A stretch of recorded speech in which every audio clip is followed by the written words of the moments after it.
অভিশপ্ত শয়তান হইতে মহান সৃষ্টিকর্তার নিকট আশ্রয়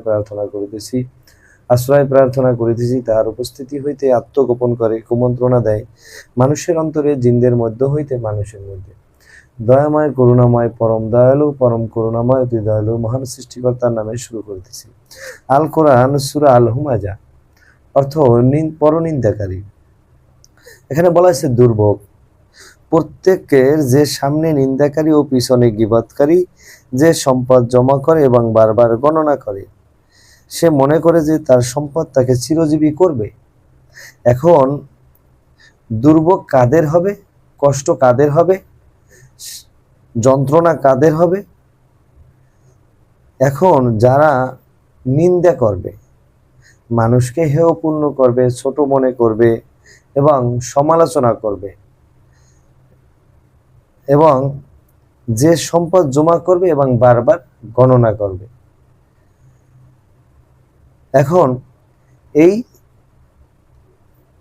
তাদের যারা সম্পদ জমা করবে, বারবার গণনা করবে এবং সমালোচনা করবে, মানুষকে ছোট মনে করবে, হেয়পূর্ণ মনে করবে, নিন্দা করবে, তাদের জন্য রয়েছে দুর্ভোগ সামনে।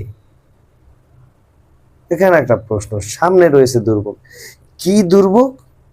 এখানে পরবর্তী 4 নাম্বার আয়াতে, কখনো নয় অবশ্যই সে নিক্ষিপ্ত হবে হুতামায়।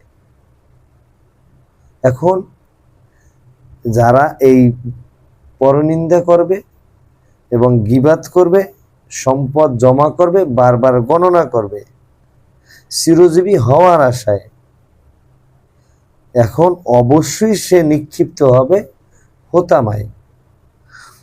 এখন এই যে আর কিসে তোমাকে জানাবে হোতামা কি? এখন যারা এই যে কর্মগুলো করে তাদেরকে এখানে আল্লাহ হুঁশিয়ারি দিলেন, আর কিসে তোমাকে জানাবে হোতামা কি? মূলত হোতামা আল্লাহর প্রজ্বলিত আগুন। তা এখন হোতামা কি? আগুনের অগ্নি, প্রজ্বলিত আগুন, ধাউ ধাউ করে যে আগুন জ্বলে এবং যা হৃৎপিণ্ড পর্যন্ত পৌঁছে যাবে।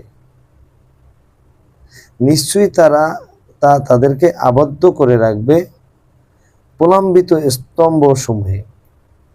এখন যারা গীবাত করবে, পরনিন্দা করবে এবং যারা সম্পদ জমা করবে, বারবার গণনা করবে এবং যারা চিরজীবী হওয়ার আশা করবে, তাদেরকে আল্লাহ হোতামায় নিক্ষেপ করবে।